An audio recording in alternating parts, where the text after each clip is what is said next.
year, around 100,000 Aussie couples take the plunge and get hitched. But while no marriage is perfect, is the whole thing a sham? Author Clementine Ford reckons marriage is a trap and has written a book to warn people off it. And she joins us now to explain. Sarah, I want to jump in and ask the first question. Hi, Clementine, first of all. How are you? You doing well? I'm very well, thank you. I've got a broken wrist, but other than that, I'm tip-top notch. Anyway, that was a great first question, Sam. Well done. Now, I've been to 6 weddings this year. I'm at the age where everyone's getting ready. It's costing me an arm and a leg. How soon can we end this whole charade? Look, with any luck, if people read my book and they get on board, then we can cancel it as soon as possible. Because the wedding industrial complex, as you're finding, costs a lot of money to keep it alive. And that money could be spent on other things. We used to have the military industrial complex. It feels like complexes are getting a little softer. Well, they're certainly just as expensive. Indeed. What is your biggest issue with marriage, Clem?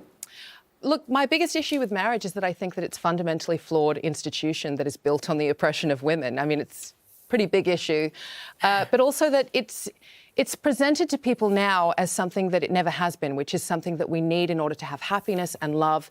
Love marriage is only about 200 years old. So the idea that somehow marriage is an essential thing that will elevate our life to something better is historically wrong. And I think that we would be much better as people focusing on how to make ourselves happy and how to live in accordance with our own values rather than thinking, well, I need to be married in order to be somebody in the world. In your book, you say that marriage enslaves women. Is it as bad for blokes?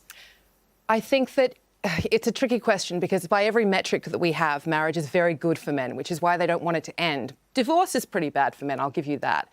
But I think when you're considering the fact that a lot of men, and one of the chief complaints a lot of women have about their husbands is that they don't really feel like their husbands see them. All they are is kind of like a glorified all-in-one appliance for them.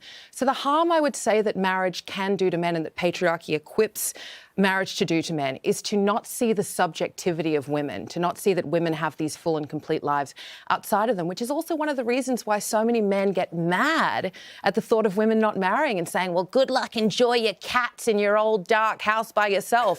I mean, don't threaten me with a good time. Are you anti-marriage itself, or are you also anti sort of long-term monogamous relationships where there's cohabitation, there's children? Like, what's the difference here? Well, the difference legally is not really very much, which brings the question to mind of why people need to get married. If you have essentially all of the same legal rights in a de facto relationship as you would in a marriage, what is the marriage and the piece of government paper giving you that that relationship doesn't? Because as I say in the book, I'm a deeply romantic person. I'm not at all against people falling in love and forming families. I had a baby with someone and the relationship, that part of it ended and moved on to something better, I think. So I'm definitely not against people forming kinship groups with each other, but I am deeply against the government having that level of control over people's relationships. And I'm against what it's presented to women in particular as being this, as I said, like this essential thing for our happiness, that without it, we're not really fully realised people. Yeah, but I think the interesting thing about it is that even as marriage declined, you have de facto relationships sort of took over. And a lot of the dynamics you're talking about in marriage exist in de facto relationships as well. So you can say, you know, why bother with the piece of paper? But then the flip side of that question is, well, what difference does the piece of paper ultimately make? It's a good question, Waleed. Well, maybe the plan is to go for de facto relationships next. But if it's ultimately the same thing... Oh, you mean that's your next book? Oh, sorry, I missed that. Well, look, my goal is to really get women to see something bigger and better for themselves than just being someone's partner or wife, which is not to say that you can't have happiness in that.